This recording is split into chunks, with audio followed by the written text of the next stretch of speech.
morning, everybody. It's April 22nd. It's a beautiful day out here. I'm up in the Wasatch Mountains at the Snow Basin Ski Resort. And you're probably wondering why I'm at the ski resort. Well, my brother and I have plans to do some more of the Highline Trail in the Uintas this summer, and unfortunately we're gonna have to go early last week of July, and we're afraid we're gonna hit snowfields as we're crossing some of the passes. So I thought it would be smart to get an ice axe to be prepared to cross those and try to be safe with that. So I'm here today to practice self-arrest. There's my axe right there behind me in the snow. So I've hiked up a little bit here. I'm pretty much got the resort's closed for the year, or the season actually. So I've got it pretty much myself. So I've hiked up a little ways. I actually had a little bit of trouble finding a slope that was steep enough to get a good slide going. So here I am on this slope right here, and we've been practicing. Well, I've done probably 8 slides so far in this area behind me. What I've been doing is just walking back and forth across here, going up and going down, just trying to simulate what I might be doing on a backpacking trip crossing a snowfield. And I've been purposefully sliding down this. Now I've been trying to purposely be clumsy so I could slip and fall, but that's not working out so good. I was hoping for a kind of little element of surprise to help me be prepared for this, but so far a couple things I've become acutely aware of as I'm doing this. One is as I start to slide and I'm grabbing hold, getting my ice axe in position to self-arrest, I became acutely aware that I've got some pretty sharp things of that. The pick and the adze on that thing are pretty sharp, and I got to be careful about that. Those could be, if I was into a tumble of some kind, that could be really bad, and also the point on the other end. The other thing that surprised me a little bit, and that might be the condition of the snow here, is as I get the pick into the snow and start to bring it to my chest, I'm arresting pretty quickly, and I'm attributing that to the condition of the snow. But also is the amount of force it's taking me to draw the axe in toward my chest as I'm begin to self-arrest. It pulls pretty hard, and it could be really easy to lose grip of your ice axe. So that's kind of become something in my forefront of my mind is I need to keep a firm grip on that axe at all times, so that, you know, in the event of a slip, I'm prepared for that. Because if I lost the axe, I would go clear to the bottom. Now here, I have a pretty good run out down there, and eventually I'd stop in that dirt down there, which wouldn't be very comfortable, but there's not much down there to hurt me on too much. So I'm going to continue practicing. Also, I tried to simulate worst case scenario, so I got my rain gear on. I figure this is pretty slick. This is about as slippery as I would be, so I've got my rain jacket and rain pants on. So I'm going to go practice some more, and I'm going to slowly move my way up the hill a little bit higher. I'm ultimately going to go up on that is a drift of snow there, and I'm going to purposely attempt a pretty fast slide after I get some more practice, because I want to see what it's like to stop when I'm going fast. Because they say that from what I've been reading and watching on videos, that you can get to a point where you get going so fast it's almost impossible to stop. Now I think I'll be able to stop here because of the condition of the snow, but if this was hard ice, I can see where that'd be a challenge. So, well, I'm going to go back and practice some more. All right, I'm sitting on the side of the hill here. Got one hand on the ice, or the axe in the snow here.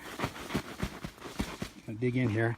Now this is the highest I've been going from, and I've been doing this 3 or 4 times in the same couple of spots, so it would pack down and be really slick. And I get going pretty fast, pretty quick, but I'm still able to get arresting pretty early on, depending on which way I go down. I still haven't got up the nerve to go down on my back head first yet. For some reason, that's really freaking me out, but I'm figuring that's probably the least likely scenario. I mean, I would imagine most of the time we had to be going across the snowfield. I'd slip sideways, so worst case is I'd be on my back and have to flip over.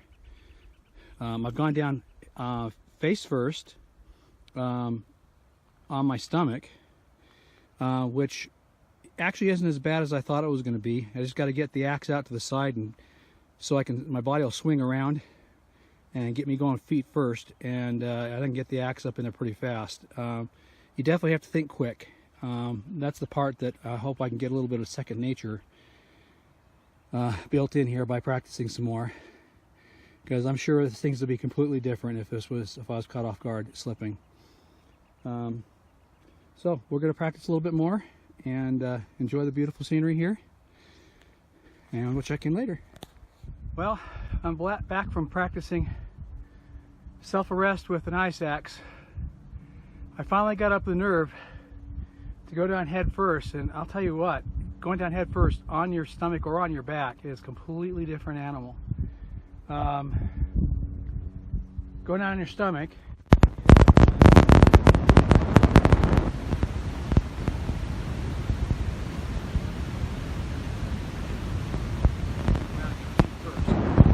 so you cover quite a bit of ground while you're making that happen, and then you can start to arrest.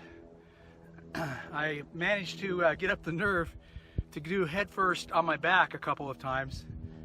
I gotta admit, it was pretty terrifying. I can't believe I used to do that as a kid playing in the snow, but now it's a completely different animal.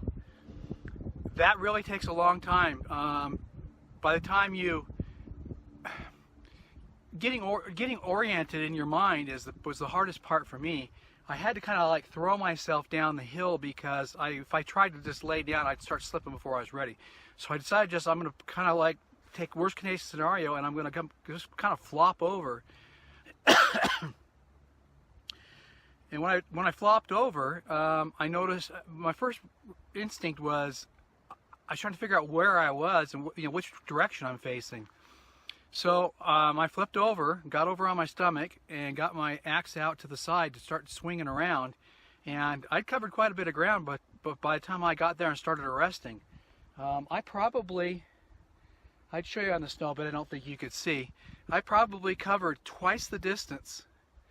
In my worst case scenario on my with feet first, I probably covered twice the distance anytime I went head first.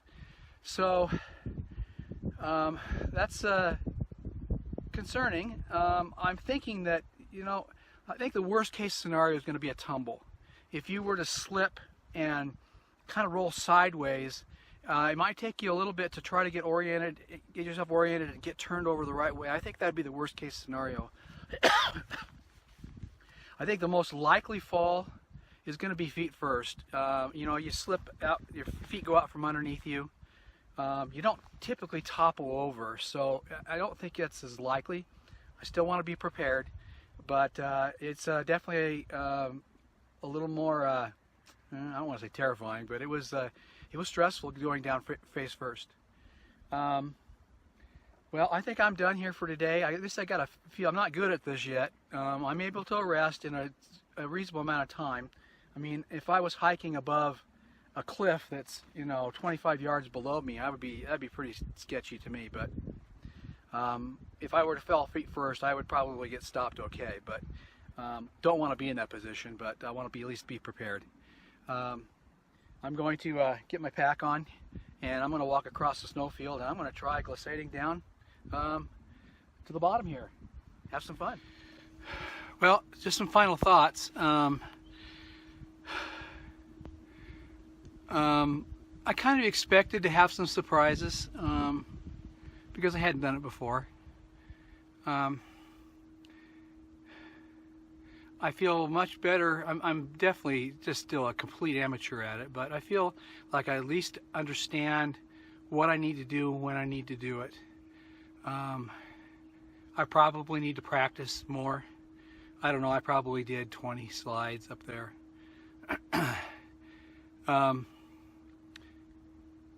As I mentioned before, probably the thing that struck me the most is going downhill head first, how long it takes you to get yourself flipped over, turned around, whatever is the situation. And so that's something I'll keep in the back of my mind. That was a little unexpected. The other thing was unexpected was, oh my heck, I managed to get a blister on my hand So obviously this is an activity that I don't do very often. So, well, the axe worked out really well.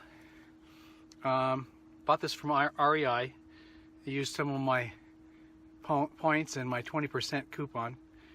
They're pretty pricey, but I'll tell you what, I have a little bit more confidence now, knowing that if I have to, I can stop, and I have an idea of what I need to do. So I think it'll be a good investment. Doesn't weigh too much. It's just slightly, it's like 15 ounces. Wish I didn't have to take it with me on a long hike, but where we're going to go in early in July to the Uintas, I think it'll be just a smart thing to do. So anyway, it was an interesting experience, and anybody that is considering taking an ice axe with them for self-arrest purposes, I would definitely encourage you to get out and find some snow and practice in it, because I think you'll be surprised by some of the things that you need to know and need to do. So anyway, until next time.